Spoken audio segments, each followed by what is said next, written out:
ಕೆಂಪೇಗೌಡ ನ್ಯೂಸ್‌ಗೆ ಸ್ವಾಗತ. ನಾನು ನಿಮ್ಮ ಚುಂಚುಂಗಿರಿ ಶಶಿಕುಮಾರ್ ಮಾತಾಡ್ತಾ ಇದ್ದೀನಿ. ಇವತ್ತಿನ ವಿಚಾರ ಬಿಜೆಪಿ ರಾಜ್ಯಾಧ್ಯಕ್ಷರಾಗಿ ಯತ್ನಾಳ್ ಅವರು ಆಯ್ಕೆ ಆಗ್ತಕ್ಕಂಥ ಸಾಧ್ಯತೆ ಇದೆಯಾ ಅಂತಕ್ಕಂಥ ಒಂದು ಚರ್ಚೆ ಬಗ್ಗೆ ನಾವು ಇವತ್ತು ವಿಚಾರ ಮಾಡೋಣ.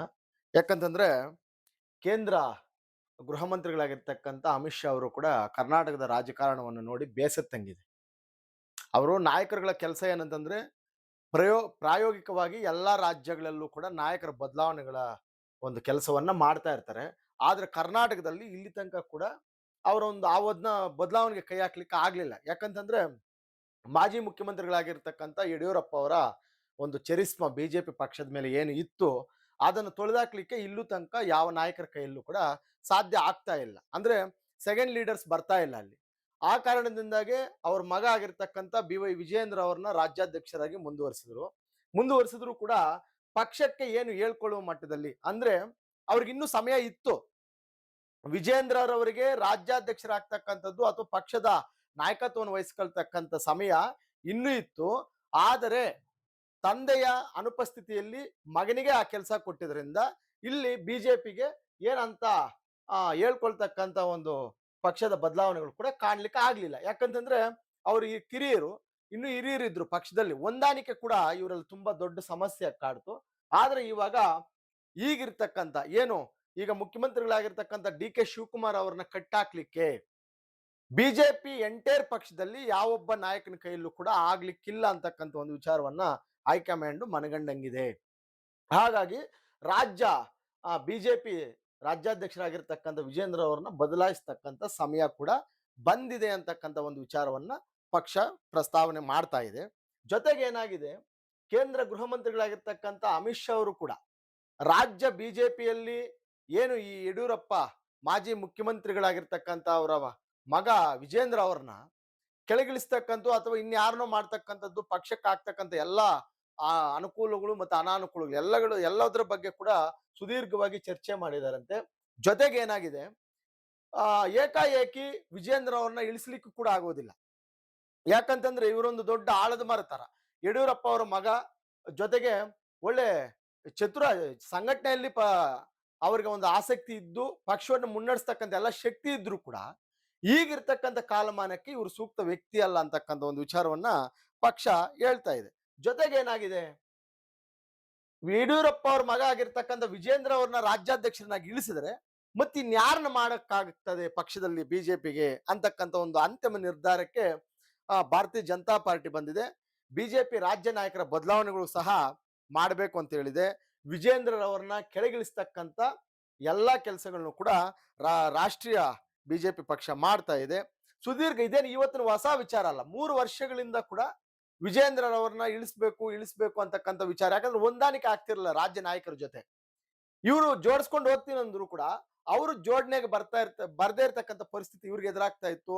ಎಲ್ಲಾ ವಿಚಾರದಲ್ಲೂ ಕೂಡ ಇವರಿಗೆ ಅವರು ಸಹಕಾರ ಕೊಟ್ಟಿಲ್ಲ.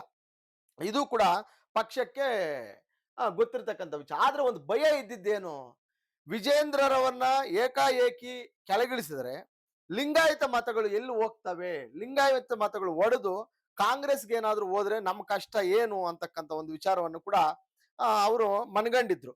ಹಾಗಾಗಿ ಇವ್ರನ್ನ ಇಳಿಸಿ ಬೇರೆ ಯಾರನ್ನ ಮಾಡಕ್ಕೂ ಕೂಡ ಪಕ್ಷಕ್ಕೆ ತುಂಬಾ ಕಷ್ಟವಾಗಿರ್ತಕ್ಕಂಥ ಪರಿಸ್ಥಿತಿ ಕರ್ನಾಟಕದಲ್ಲಿ ನಿರ್ಮಾಣ ಆಗಿತ್ತು. ಆದ್ರೆ ಇವಾಗ ಏನಾಗಿದೆ, ಬದಲಾಗಿರ್ತಕ್ಕಂಥ ರಾಜಕೀಯ ವಿದ್ಯಮಾನದಲ್ಲಿ ಮಾಜಿ ಮುಖ್ಯಮಂತ್ರಿಗಳಾಗಿರ್ತಕ್ಕಂಥ ಸಿದ್ದರಾಮಯ್ಯನವರು ಇರ್ತಕ್ಕಂಥ ಕಾಂಗ್ರೆಸ್ ಪಕ್ಷನೇ ಬೇರೆ, ಈಗ ಮುಖ್ಯಮಂತ್ರಿಗಳಾಗಿರ್ತಕ್ಕಂಥ ಡಿ.ಕೆ. ಶಿವಕುಮಾರ್ ಅವರು ಆಗಿರ್ತಕ್ಕಂಥ ಕಾಂಗ್ರೆಸ್ ಪಕ್ಷನ ಬೇರೆ ಅಂತಕ್ಕಂಥ ಒಂದು ವ್ಯತ್ಯಾಸಗಳು ಕಾಣ್ತಾ ಇದೆ. ರಾಜ್ಯ ನಾಯಕರಿಗಾಗಿರ್ಬೋದು, ರಾಷ್ಟ್ರೀಯ ನಾಯಕರಿಗಾಗಿರ್ಬೋದು. ಅಷ್ಟು ಈಸಿಯಾಗಿ ಡಿ.ಕೆ. ಶಿವಕುಮಾರ್ ಅವರನ್ನ ಕಟ್ಟಾಕ್ಲಿಕ್ಕೆ ಬಿಜೆಪಿ ನಾಯಕರಿಗೆ ಯಾರಿಗೂ ಕೂಡ ಸಾಧ್ಯ ಆಗಲ್ಲ. ಅಂದ್ರೆ ಆ ಮಟ್ಟದ ನಾಯಕರು ಯಾರು ಇಲ್ಲ ಅಂತಕ್ಕಂಥ ಮಾತನ್ನು ಕೂಡ ನಾವಿಲ್ಲಿ ಹೇಳ್ಬೇಕಾಗ್ತದೆ. ಮತ್ತಿನ್ ಯಾರಿಗಿದೆ ಅಂತಂದ್ರೆ ಅವ್ರು ಅದನ್ನ ಹೇಳಿದ್ದು, ಲಿಂಗಾಯತ ಮತಗಳು ಒಡಿಬಾರ್ದು. ಈಗ ಯಥೇಚ್ಛ ಶಕ್ತಿಯನ್ನ ಮತ್ತೆ ಬಿಜೆಪಿಗೆ ತುಂಬಾ ಬಲ ಕೊಡ್ತಕ್ಕಂಥ ಯಾವ್ದಾದ್ರು ಒಂದು ಸಮುದಾಯ ಇದೆ ಅಂತಂದ್ರೆ ಅದು ಲಿಂಗಾಯತ. ಆ ಲಿಂಗಾಯತರಲ್ಲೇ ಒಬ್ಬರನ್ನ ರಾಜ್ಯಾಧ್ಯಕ್ಷರನ್ನಾಗಿ ಮಾಡ್ಬೇಕು. ಆವಾಗ ವಿಜೇಂದ್ರ ಅವ್ರನ್ನ ಇಳಿಸ್ಬೇಕಾಗ್ತದೆ ಕೆಳಗಡೆ. ಈಗ ಇಳಿಸ್ಬೇಕು ಅಂದ್ರೆ ಮತ್ತೆ ಯಾರನ್ನ ಮಾಡ್ಬೇಕಾಗಿದೆ? ಸೊ ಹಾಗಾಗಿ ಏನಾಗ್ತದೆ, ಈ ಮುರುಗೇಶ್ ಇರಾನಿ ಅವ್ರನ್ನ, ಅರವಿಂದ್ ಬೆಲ್ಲದ್ ಅವ್ರನ್ನ ಇವ್ರನ್ನು ಕೂಡ ಕನ್ಸಿಡರ್ ಮಾಡಿದ್ದಾರೆ. ಯಾಕಂದ್ರೆ ಅವ್ರಿಗೆ ಹಣಬಲ ಮತ್ತೆ ಜಾತಿ ಬಲ, ಕ್ಯಾಸ್ಟು, ಕ್ಯಾರೆಕ್ಟರು, ಮತ್ತೆ ಏನಂತೀವಿ ಅದನ್ನ ಕ್ಯಾಶು, ಕ್ಯಾರೆಕ್ಟರು ಜೊತೆಗೆ ಜಾತಿ ಬಲ ಕೂಡ, ಕ್ಯಾಸ್ಟ್ ಬಲ ಕೂಡ ಅವ್ರಿಗೆ ಯಥೇಚ್ಛವಾಗಿದೆ ಈ ರಾಜ್ಯದಲ್ಲಿ ಅಂತೇಳಿ ಮುರುಗೇಶ್ ಹಿರಾರೆ ಅವರನ್ನ ಮಾಡಿದ್ರು ಕೂಡ ರಾಜ್ಯಾಧ್ಯಕ್ಷರನ್ನಾಗಿ ಅವ್ರಿಗೆ ಪಕ್ಷವನ್ನ ಮುನ್ನಡೆಸ್ಕೊಂಡು ಹೋಗ್ತಕ್ಕಂಥ ಆರ್ಥಿಕವಾಗಿರ್ಬೋದು ಮತ್ತೆ ಸಾಮಾಜಿಕ ಎಲ್ಲಾ ತರದ ಬಲ ಅವರಿಗಿದೆ. ಜೊತೆಗೆ ಅರವಿಂದ್ ಬೆಲ್ಲದವ್ರು ಕೂಡ ಇದೆ. ಮತ್ತೆ ಇವರಿಬ್ಬರನ್ನು ಹೊರತುಪಡಿಸಿದ್ರೆ, ಯಾಕಂತಂದ್ರೆ 65% ಪಂಚಮಶಾಲಿ ಲಿಂಗಾಯತರು ಇರ್ತಕ್ಕಂಥ ಲಿಂಗಾಯತರಲ್ಲಿ ಆ ಸಮುದಾಯಕ್ಕೆ ಸಂಬಂಧಪಟ್ಟಿರೋರನ್ನೇ ಒಬ್ಬರನ್ನ ರಾಜ್ಯಾಧ್ಯಕ್ಷರನ್ನಾಗಿ ಮಾಡ್ಬೇಕಾಗ್ತದೆ. ಸೊ ಹಾಗಾಗಿ ಆವಾಗ ಏನ್ ಮಾಡ್ಬೇಕಾಗ್ತದೆ, ಇವರಿಬ್ಬರನ್ನ ಜೊತೆಗೆ ಮತ್ತಿನ್ಯಾರನ್ನ, ಮುರುಗೇಶ್ ಹಿರಾರಿಯವ್ರನ್ನ ಮತ್ತೆ ಅರವಿಂದ್ ಬೆಲ್ಲದವ್ರನ್ನ ಮಾಡಿದ್ರು ಕೂಡ ರಾಜ್ಯಾಧ್ಯಕ್ಷನಾಗಿ ಆ ಪಕ್ಷದ ಹಿತಾಸಕ್ತಿ ಅಂದ್ರೆ ಪಕ್ಷದಲ್ಲಿ ಹೈಕಮಾಂಡ್ ಅಮಿತ್ ಶಾ ಅವರ ಮೈಂಡ್ ಸೆಟ್ ಕೂಡ ಆ ಇವ್ರನ್ನ ಮುರುಗೇಶ್ ಹಿರಾನಿ ಅವ್ರ ಮೇಲೆ 90% ಅವ್ರನ್ನ ಮಾಡೋಣ ಅಂತಕ್ಕಂಥ ಹಿತಾಸಕ್ತಿ ಇದೆ ಅಂತಕ್ಕಂಥದ್ದು ತಿಳಿದಿದೆ. ಜೊತೆಗೆ ಏನಾಗ್ತದೆ, ಇವರಿಬ್ಬರಲ್ಲಿ ಅಥವಾ ಇನ್ಯಾರನ್ನೂ ಮಾಡಿದ್ರು ಕೂಡ ಅದೇ ಸಮುದಾಯದಲ್ಲಿ ಪಂಚಮಶಾಲೆಗಳಲ್ಲೇ ಕೂಡ ಯಾರನ್ನ ರಾಜ್ಯಾಧ್ಯಕ್ಷನ ಮಾಡಿದ್ರು ಕೂಡ ಡಿ ಕೆ ಶಿವಕುಮಾರ್ ಅವ್ರನ್ನ ಮುಖ್ಯಮಂತ್ರಿಗಳನ್ನ ಕಟ್ಟಾಕ್ಲಿಕ್ಕೆ ಯಾರ ಕೈಯಲ್ಲೂ ಕೂಡ ಸಾಧ್ಯ ಆಗದೆ ಇರತಕ್ಕಂಥ ಮಾತು. ಮತ್ತೆ ಇವಾಗ ರಾಜ್ಯಕ್ಕೆ ರಾಜ್ಯಾಧ್ಯಕ್ಷರನ್ನೊಬ್ಬರನ್ನ ಮಾಡ್ಬೇಕಂತಕ್ಕಂಥ ಪರಿಸ್ಥಿತಿ ಅಲ್ಲ. ಬಿಜೆಪಿ ಇಲ್ಲಿ ಗೆಲ್ಲಬೇಕಾಗಿದೆ. ಇಲ್ಲಿ ಚುನಾವಣೆ ಮುಗಿದ 1 ವರ್ಷದಲ್ಲೇ ಕೇಂದ್ರ ಚುನಾವಣೆ ಬರಬಹುದು. ಹಾಗಾಗಿ ಕರ್ನಾಟಕ ಇಲ್ಲಿ ಏನಾದ್ರು ದೊಬ್ಬಕೊಂತು ಬಿಜೆಪಿ ಅದಕ್ಕೆ ಅಸ್ತಿತ್ವ ಕಳ್ತಕ್ಕಂಥ ಎಲ್ಲಾ ಸೂಚನೆಗಳು ಕೂಡ ದಟ್ಟವಾಗಿದ್ದಾವೆ. ಹಾಗಾಗಿ ಕರ್ನಾಟಕದಿಂದನೇ ಇದರ ಆ ಫೈರ್ ಬ್ರ್ಯಾಂಡ್ ಬಿಜೆಪಿ ಪಕ್ಷ ಎದ್ದು ಪುಟಿದೇಳಬೇಕಾಗಿದೆ. ಇಲ್ಲ ಅಂತಂದ್ರೆ ಡಿ ಕೆ ಶಿವಕುಮಾರ್ ಅವರ ಕೈಗೆ ಸಿಕ್ಕಿ ಒದ್ದಾಡ್ತಕ್ಕಂಥ ಪರಿಸ್ಥಿತಿ ನಿರ್ಮಾಣ ಆಗಿದೆ. ಯಾಕಂತಂದ್ರೆ ಈಗ ಬರ್ತಕ್ಕಂಥ MP ಚುನಾವಣೆಗಳು ಕೂಡ ಕಾಂಗ್ರೆಸ್ ಕೂಡ ಅಷ್ಟು ಸುಲಭವಾಗಿ ಬಿಜೆಪಿಗೆ ಸೀಟ್ಗಳು ಬಿಟ್ಕೊಡ್ತಕ್ಕಂಥ ರಾಜ್ಯದ ಪರಿಸ್ಥಿತಿಯಲ್ಲಿ ನಿರ್ಮಾಣ ಆಗಿಲ್ಲ. ಈಗ ಯಾವಾಗ ಡಿ ಕೆ ಶಿವಕುಮಾರ್ ಅವರು ಮುಖ್ಯಮಂತ್ರಿ ಆದ್ರು, ಅವರು ಎಂಟೈರ್ ಪಕ್ಷದ ಸುಪ್ರೀಂ ಲೀಡರ್ ಅವರೇ ಕಾಂಗ್ರೆಸ್ಗೆ. ಅವ್ರು ಏನ್ ಮಾಡ್ತಾರೆ, ಎಲ್ಲಾ ಕ್ಷೇತ್ರದಲ್ಲೂ ಕೂಡ ಎಂಪಿಗಳು ಗೆಲ್ಲಲಿಕ್ಕೆ ಶತಾಯಗತಾಯ ತುಂಬಾ ಪ್ರಯತ್ನ ಮಾಡ್ತಾರೆ. ಅದು ಪ್ರಯತ್ನ ಅಂತಂದ್ರೆ ಅಂತಿಂತ ಪ್ರಯತ್ನ ಅಲ್ಲ. ಅವರ ಧೋರಣೆ ರಾಜ್ಯ ಜನತೆಗೆ ಗೊತ್ತೇ ಇದೆ. ಅವ್ರನ್ನ ಕಟ್ಟಾಕ್ಲಿಕ್ಕೆ, ಅವರ ವಿರುದ್ಧ ಹೋರಾಟ ಮಾಡ್ಲಿಕ್ಕೆ, ಅವರ ಜೊತೆ ಯುದ್ಧ ಸಾರ್ಲಿಕ್ಕೆ ಬಿಜೆಪಿ ನಾಯಕರು ಯಾರು ಕೂಡ ಸಾಲುವುದಿಲ್ಲ. ಕಮಿಟ್ಮೆಂಟ್ ತರ, ಏನೋ ಒಂದು ಭಾಷಣದ ತರ ಅಥವಾ ಒಂದು ಮಾಧ್ಯಮಗಳ ಮುಂದೆ ನಾವು ಮಾತಾಡ್ತೀವಿ ಅಥವಾ ಏನೋ ಎರಡು ಮಾತು ಬೈತೀವಿ, ಯಾವುದೋ ಒಂದು ಆರೋಪ ಅಂತ ಹೇಳ್ತೀವಿ, ಇವೆಲ್ಲ ಕೂಡ ಅವ್ರ ಮುಂದೆ ಏನು ಕೆಲ್ಸಕ್ಕೆ ಬರ್ದೇ ಇರ್ತಕ್ಕಂಥ ವಿಚಾರಗಳನ್ನ ಇವ್ರು ಸೃಷ್ಟಿ ಮಾಡ್ತಕ್ಕಂಥದ್ದು. ಅಂಥವ್ ಲೀಡರೇ ಬಂದ್ರು ಕೂಡ ಬಿಜೆಪಿಯಲ್ಲಿ ಡಿ ಕೆ ಶಿವಕುಮಾರ್ ಅವ್ರನ್ನ ರಾಜ್ಯದಲ್ಲಿ ಕಟ್ಟಾಕ್ಲಿಕ್ಕೆ ಆಗೋದೇ ಇಲ್ಲ, ಸಾಧ್ಯನೇ ಇಲ್ಲ ಅದು ಅಂತಕ್ಕಂಥ ವಿಚಾರವನ್ನ ಕೇಂದ್ರ ನಾಯಕರು ಕೂಡ ಮನದಟ್ಟಾಗಿದೆ.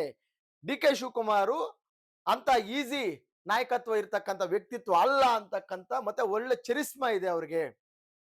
ಅವರ ಪಕ್ಷವನ್ನ ಸುಪ್ರೀಂ ಲೀಡರ್ ಯಾಕೆ ಬೇಕಾದ್ರೂ ಹ್ಯಾಂಡಲ್ ಮಾಡ್ತಾರೆ. ಬಿಜೆಪಿಯಲ್ಲಿ ಹಾಗಿಲ್ಲ, ಹತ್ತು ತೂತವೆ ಇಲ್ಲಿ ಒಬ್ಬೊಬ್ಬರದ್ದು ಒಂದೊಂದು ದಿಕ್ಕು, ಇದರಲ್ಲೇ 3-4 ಪಾರ್ಟಿಗಳು, ಇವರಲ್ಲೇ ಗೊಂದಲಗಳು. ಕಾರ್ಯಕರ್ತರಂತೂ ಬಿಜೆಪಿಯಲ್ಲಿ ಬಲಿ ಆಗ್ತಕ್ಕಂಥ ಎಲ್ಲಾ ಪರಿಸ್ಥಿತಿ ಕೂಡ ನಿರ್ಮಾಣ ಆಗಿದೆ. ಅದರ ಜೊತೆಗೆ ಕಾರ್ಯಕರ್ತರನ್ನ ಹಿಡಿದಿಟ್ಕೊಬೇಕು, ಪಕ್ಷ ಮುನ್ನಡೆಗೆ ಬರಬೇಕು, ಆಮೇಲೆ ಹೋರಾಟಗಳು ಶುರು ಮಾಡಬೇಕು, ರಾಜ್ಯದ ಜನರಿಗೆ ನಂಬಿಕೆ ತರಿಸ್ಬೇಕು, ಬಿಜೆಪಿ ಏನೆಲ್ಲ ಮಾಡ್ತಕ್ಕಂಥದ್ದು ಕೂಡ ತಿಳಿಸ್ಬೇಕಾಗ್ತದೆ. ಇಷ್ಟು ಕೆಲಸಗಳು ಮಾಡ್ಲಿಕ್ಕೆ ಇವ್ರಿಗೆ ಯಾರಿಗೂ ಕೂಡ ಹಿತಾಸಕ್ತಿ ಇಲ್ಲ. ಮೋಸ್ಟ್ಲಿ ಈಗ ಇರ್ತಕ್ಕಂಥ MLAಗಳು ಕೂಡ ನಮಗೆ ಕ್ಷೇತ್ರ ಅನುದಾನ ಬಂದ್ರೆ ಸಾಕು ಅನ್ನೋ ಮಟ್ಟದಲ್ಲಿ ಅವರು ಇದಾರೇನೋ ಗೊತ್ತಿಲ್ಲ, ಅಥವಾ ಡಿ ಕೆ ಶಿವಕುಮಾರ್ ಎದುರಾಕೊಂಡು ನೆಕ್ಸ್ಟ್ ಸರ್ಕಾರ ನಾವು ಬರ್ತವೇ ಇಲ್ಲ ಅಂತ ಅವ್ರಿಗೂ ಗೊತ್ತಿಲ್ಲ. ಆ ಮಟ್ಟದಲ್ಲಿ ನಾಯಕರು ವರ್ತನೆ ಮಾಡ್ತಾ ಇದಾರೆ. ಈ ಎಲ್ಲದಕ್ಕಿಂತ ವಿಭಿನ್ನವಾಗಿ ನಾವೆಲ್ಲ ಯೋಚನೆ ಮಾಡಿದ್ರೆ ಯಾರು ಸಮರ್ಥ ನಾಯಕರು ಬಿಜೆಪಿಗೆ ಅಂತಕ್ಕಂಥ ಪ್ರಶ್ನೆ ಮಾಡಿದ್ರೆ, ಬಿಜೆಪಿ ಪಕ್ಷದಿಂದ ಉಚ್ಚಾಟನೆ ಆಗಿರ್ತಕ್ಕಂಥ ಬಸವನಗೌಡ ಯತ್ನಾಳ್ ಅವರು ತುಂಬಾ ಸೂಕ್ತವಾಗಿರ್ತಕ್ಕಂಥ ವ್ಯಕ್ತಿ. ಅಂದ್ರೆ ಅವ್ರನ್ನ ಉಚ್ಚಾಟನೆ ಮಾಡಿದರೆ ಕರೆಕ್ಟ್. ಅದೊಂದು ವಿಚಾರ ಬಿಟ್ರೆ ಡಿ ಕೆ ಶಿವಕುಮಾರ್ ಅವ್ರನ್ನ ಮುಖ್ಯಮಂತ್ರಿಗಳನ್ನ ಎದುರಾಕ್ಬರ್ತಕ್ಕಂಥ ಎಲ್ಲಾ ಶಕ್ತಿ ಕೂಡ ಹಿಂದೂ ಫೈರ್ ಬ್ರ್ಯಾಂಡ್ ಅಂತಲೇ ಗುರುತಿಸ್ಕೊಂಡಿರ್ತಕ್ಕಂಥ, ಪಕ್ಷನಿಷ್ಠೆ ಹೊಂದಿರತಕ್ಕಂಥ ಯಡಿಯೂರಪ್ಪ ಮತ್ತೆ ಯತ್ನಾಳ್ ಅವರ ಮಧ್ಯೆ ಇರ್ತಕ್ಕಂಥ ವೈರತ್ವ ಒಂದು ಬಿಟ್ರೆ, ಅವ್ರ ವಿರುದ್ಧ ಇರ್ತಕ್ಕಂಥ ವಿರೋಧ ಒಂದು ಬಿಟ್ರೆ, ಪಕ್ಷಕ್ಕೆ ಡ್ಯಾಮೇಜ್ ಆಗ್ತಕ್ಕಂಥ ಯಾವ ಕೆಲಸಗಳು ಕೂಡ ಯತ್ನಾಳ್ ಅವರು ಮಾಡಿಲ್ಲ. ಪದೇ ಪದೇ ಪಕ್ಷದ ನಾಯಕರ ಮೇಲೇನೆ ವಿರೋಧ ಹೇಳಿಕೆಗಳು ಕೊಡ್ತಾ ಅವ್ರನ್ನ ಟೀಕೆ ಟಿಪ್ಪಣಿಗಳು ಮಾಡಿದ ಉದ್ದೇಶದಿಂದ ಅವ್ರನ್ನ ಉಚ್ಚಾಟನೆ ಮಾಡಲಾಗಿದೆ ಹೊರತು ಯಾವುದೇ ತರದ ಕೂಡ ಪಕ್ಷ ವಿರೋಧ ಚಟುವಟಿಕೆ ಮಾಡಿಲ್ಲ. ಆಮೇಲೆ ರಾಜ್ಯದ ರಾಜ್ಯಾದ್ಯಂತ ಹಿಂದುತ್ವಗಳನ್ನ, ಹಿಂದೂ ಓಟುಗಳನ್ನ ಹಿಡಿದಿರ್ತಕ್ಕಂಥ ಶಕ್ತಿ ಕೂಡ ಯತ್ನಾಳ್ ಅವರಿಗಿದೆ. ಅವ್ರಿಗೆ ಏನಾದರೂ ರಾಜ್ಯಾಧ್ಯಕ್ಷ ಆಗ್ತಕ್ಕಂಥ ಎಲ್ಲಾ ಸ್ಥಾನಮಾನ ಏನಾದ್ರು ಒದಗಿಸ್ಕೊಂಡು ಕೊಟ್ರೆ ಹೈಕಮಾಂಡ್, ಬಿಜೆಪಿಗೆ ಒಂದಷ್ಟು ಸ್ಪೀಡ್ ಸಿಗ್ತಕ್ಕಂಥ ಕೆಲಸ ಆಗ್ತದೆ. ಅದು ಲೇಟ್ ಮಾಡಿದ್ರೆ ಇಲ್ಲ, ಅವ್ರನ್ನು ಕೂಡ ಒಂದು 6 ತಿಂಗಳು 1 ತಿಂಗಳು ನೋಡಿ, ಅದು 6 ತಿಂಗಳು 1 ವರ್ಷ ಅಂತ ನೋಡ್ಬೇಕಲ್ಲ ಜನ. ಹಾಗಾಗಿ ಇಲ್ಲ ಅವ್ರು ಬರೀ ಮಾತು ಜಾಸ್ತಿ ಹೇಳ್ತಾರೆ, ಪಕ್ಷದ ವಿರುದ್ಧ ಅಂತ ಟೀಕೆ ಟಿಪ್ಪಣಿಗಳು ಮಾಡ್ತಾರೆ, ಅವ್ರನ್ನ ಮಾಡ್ಲಿಕ್ಕೆ ಆಗಲ್ಲ ಅಂತಕ್ಕಂಥ ಉದ್ದೇಶಕ್ಕೆ ಇವ್ರು ಏನಾದ್ರು ಬಂದು ಇನ್ಯಾರನ್ನೋ ಮಾಡ್ತೀವಿ ಅಂದ್ರು ಕೂಡ ಡಿ ಕೆ ಶಿವಕುಮಾರ್ ಅವ್ರನ್ನ ಕಟ್ಟಾಕ್ಲಿಕ್ಕೆ ಯಾವೊಬ್ಬ ನಾಯಕ ಕೂಡ ಬಿಜೆಪಿಯಲ್ಲಿ ಸಾಲೋದಿಲ್ಲ. ಮತ್ತೆ ಇವ್ರು ಮಾಡ್ಲಿಕ್ಕೆ ಏನ್ ಅಡ್ಡಿ? ಮೋಸ್ಟ್ ಅವ್ರಿಗಿರ್ತಕ್ಕಂಥದ್ದು ಒಂದೇ ಒಂದು ಪ್ರಾಬ್ಲಮ್, ಯಡಿಯೂರಪ್ಪ ಅವರು. ಯತ್ನಾಳ್ ಅವ್ರನ್ನ ರಾಜ್ಯಾಧ್ಯಕ್ಷರು ಮಾಡ್ಲಿಕ್ಕೆ ಅಥವಾ ಪಕ್ಷಕ್ಕೆ ತೆಗೆದುಕೊಳ್ಳಿಕ್ಕೆ ಅವ್ರ ಅಭ್ಯಂತರ ಇಲ್ಲ. ಈಗಲೂ ಕೂಡ ವಿಜೇಂದ್ರ ಅವರು ಯತ್ನಾಳ್ ಅವರ ವಿರೋಧಿ ಏನಲ್ಲ. ಆದರೆ ಪದೇ ಪದೇ ಇವರ ವಿರುದ್ಧ ಹೇಳಿಕೆಗಳು ಕೊಡ್ತಾರೆ. ಅದೊಂದು ಅವ್ರಿಗೆ ಇರುಸು ಮುರುಸಾಗಿದೆ.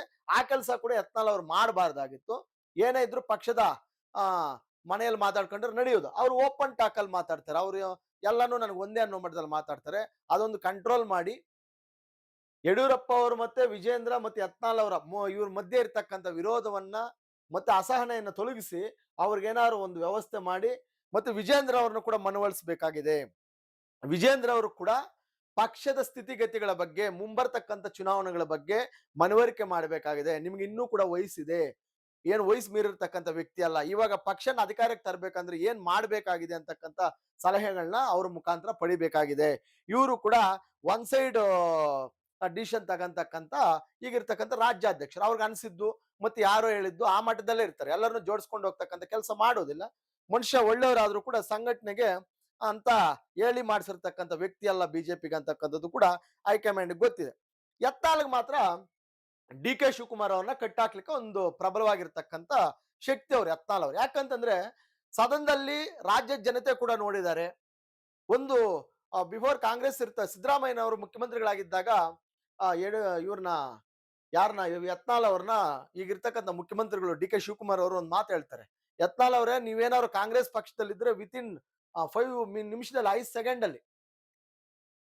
ಸೆಕೆಂಡ್ ಅಲ್ಲಿ ನಿಮ್ಮನ್ನ ನಾನು ಸಸ್ಪೆಂಡ್ ಮಾಡ್ತಾ ಇದ್ದೆ ಪಕ್ಷದಿಂದ ಅಂತಕ್ಕಂಥ ಮಾತನ್ನ ಡಿ ಕೆ ಶಿವಕುಮಾರ್ ಅವ್ರು ಹೇಳಿದಾಗ ಯತ್ನಾಳ್ ಅವ್ರು ಅಂತಾರೆ, ನೀವು ಜೈಲ್ಗೆ ಹೋಗಿ ಕಾಂಗ್ರೆಸ್ ಅಲ್ಲಿ ಇರ್ತಕ್ಕಂಥ ನಾಯಕರು, ನಿಮ್ ಪಕ್ಷದಲ್ಲಿ ನಾನು ಯಾಕೆ ಇರ್ತೀನಿ, ನಿಮ್ ಕೆಳಗೆ ಯಾಕೆ ನಾನು ಕೆಲಸ ಮಾಡ್ತೀನಿ, ನೀವು ಜೈಲ್ಗೆ ಹೋಗಿರ್ತಕ್ಕಂಥ ವ್ಯಕ್ತಿ ಅಂತಕ್ಕಂಥ ಮಾತನ್ನ ನೇರವಾಗಿ ಸದನದಲ್ಲಿ ಇರತಕ್ಕಂಥ ವ್ಯಕ್ತಿ. ಇಂಥವ್ರನ್ನೇನಾದ್ರೂ ವಿರೋಧ ಪಕ್ಷ ಅಥವಾ ಇಲ್ಲ ರಾಜ್ಯಾಧ್ಯಕ್ಷನಾಗಿ ಮಾಡಿದ್ರೆ ಕಾಂಗ್ರೆಸ್ ಇದು ಬಿಜೆಪಿ ಚೇತರಿಸ್ಕೊಳ್ತಕ್ಕಂಥ ಎಲ್ಲಾ ಶಕ್ತಿ ಕೂಡ ಇದೆ. ಹಾಗಾಗಿ ಇವ್ರನ್ನ ಸದ್ಯದ ಮಟ್ಟಕ್ಕೆ ಬಿಜೆಪಿ ಹೈಕಮಾಂಡ್ ಕೂಡ ಈ ನಿರ್ಧಾರಕ್ಕೆ ಬಂದಿದೆ. ರಾಜ್ಯದಲ್ಲಿ ಏನಾದ್ರು ಬದಲಾವಣೆಗಳಾಗಿಲ್ಲ, ಕೇಂದ್ರದ ಮಟ್ಟಕ್ಕಂತೂ ತುಂಬಾ ತೊಂದರೆ ಇದೆ. 25-26 ಸೀಟ್ ಗೆಲ್ತೀವಿ ಅಂತಕ್ಕಂಥ ಯಾವ ಸೂಚನೆಗಳು ಕೂಡ ನೆಕ್ಸ್ಟ್ ಫ್ಯೂಚರ್ ಕಾಣದೇ ಇರ್ಬೋದು ರಾಷ್ಟ್ರೀಯ ನಾಯಕರಿಗೆ. ಯಾಕಂತಂದ್ರೆ ಈಗಿರ್ತಕ್ಕಂಥ ಆ ಮುಖ್ಯಮಂತ್ರಿಗಳು ಕೂಡ ಡಿ ಕೆ ಶಿವಕುಮಾರ್ ಅವರು ಅವರು ಅಷ್ಟೊಂದು ಈಸಿಯಾಗಿ ಬಿಟ್ಕೊಡ್ತಕ್ಕಂಥ ವ್ಯಕ್ತಿತ್ವ ಅವ್ರದಲ್ಲ. ಹೀಗಾಗಿ ಎಲ್ಲಾ ಆಂಗಲ್ ಅಲ್ಲೂ ನೋಡಿದ್ರು ಕೂಡ ಎಂಟೈರ್ ರಾಜ್ಯ ಕಾಂಗ್ರೆಸ್ ಸರ್ಕಾರವನ್ನ ಎದುರಿಸ್ತಕ್ಕಂಥ ಶಕ್ತಿ ಯಾವುದೋ ಒಂದು ಆಯಾಮದಲ್ಲಿ ಯತ್ನಾಳ್ ಅವ್ರಿಗಿದೆ. ಇದನ್ನು ಮನಗಂಡಿರ್ತಕ್ಕಂಥ ಹೈಕಮಾಂಡ್ ಒಪ್ಪಿಗೆ ಕೂಡ ತಗೊಬೇಕು. ಯಾಕಂತಂದ್ರೆ ಪಂಚಮಶಾಲೆಯಲ್ಲೂ ಕೂಡ ಅವರು ಪಂಚಮಶಾಲೆನೆ. ಈಗ ಸಮುದಾಯವಾರು ಈಗ ವಿಜೇಂದ್ರ ಅವ್ರನ್ನ ತೆಗೆದು ಬೇರೆ ಸಮುದಾಯಕ್ಕೆ ಏನಾದ್ರು ರಾಜ್ಯಾಧ್ಯಕ್ಷರು ಕೊಟ್ಟಿದ್ರೆ ಮೋಸ್ಟ್ಲಿ ಆ ವೋಟ್ ಶೇರ್ ಏನಾದ್ರು ಡಿವೈಡ್ ಆಗ್ತಕ್ಕಂಥದ್ದು, ಅವರು ಕಾಂಗ್ರೆಸ್ ಪರ ವಾಲ್ತಕ್ಕಂಥ ಸೂಚನೆ ಇತ್ತೇನೋ. ಆದ್ರೆ ಅದ್ರದೇ ಸಮುದಾಯದ ವ್ಯಕ್ತಿ ಆಗಿರ್ತಕ್ಕಂಥ ಯತ್ನಾಳ್ ಅವ್ರನ್ನ ರಾಜ್ಯಾಧ್ಯಕ್ಷರಾಗಿ ಮಾಡಿದ್ರೆ ಅಥವಾ ವಿರೋಧ ಪಕ್ಷ ಸ್ಥಾನದಲ್ಲಿ ಕೂಡಿಸಿದ್ರೆ ಆವಾಗ್ಲೂ ಕೂಡ ವಿಜೇಂದ್ರ ಅವ್ರನ್ನ ಬದಲಾಯಿಸಬೇಕಾಗ್ತದೆ ರಾಜ್ಯಾಧ್ಯಕ್ಷನ. ವಿರೋಧ ಪಕ್ಷದಲ್ಲಿ ಏನಾದ್ರು ಯತ್ನಾಳ್ ಅವ್ರು ಕೊಟ್ಟು ಒಂದು 6 ತಿಂಗಳು 1 ವರ್ಷ ನೋಡೋಣ ಅಂತಂದ್ರು ರಾಜ್ಯಾಧ್ಯಕ್ಷರ ಸ್ಥಾನ ಬೇರೆ ಸಮುದಾಯಕ್ಕೆ ಕೊಡ್ಬೇಕಾಗ್ತದೆ. ಯಾಕಂದ್ರೆ ಇಬ್ರು ಒಂದೇ ಸಮುದಾಯದವರಲ್ವಾ. ಹಾಗಾಗಿ ನೋಡೋಣ, ಹೈಕಮಾಂಡ್ ಕೇಂದ್ರ ನಾಯಕರಿಗಂತೂ ವಿಜೇಂದ್ರ ಅವ್ರನ್ನ ಬದಲಾಯಿಸಬೇಕು ಅಂತಕ್ಕಂಥ ಎಲ್ಲಾ ವ್ಯವಸ್ಥೆ ಕೂಡ ಅವರು ಸಿದ್ಧತೆ ಮಾಡ್ಕೊಂಡಿದ್ದಾರೆ. ಯಾವ ತರ ಮನವರಿಕೆ ಮಾಡಿ ಇವ್ರನ್ನ ಒಪ್ಪಿಸ್ತಾರೋ ಅಥವಾ ಅವ್ರನ್ನ ಬದಲಾಯಿಸಕ್ ಹೋಗಿ ಪಕ್ಷ ಇನ್ನೂ 1-2-3 ಭಾಗ ಆಗುತ್ತೋ ಗೊತ್ತಿಲ್ಲ. ಮುಂದಿನ ಹಂತದವರೆಗೂ ಕೂಡ ನಾವು ಕಾಯೋಣ ಅಂತೇಳಿ ನನ್ನ ಮಾತು ಮುಗಿಸ್ತಾ ಇದ್ದೀನಿ.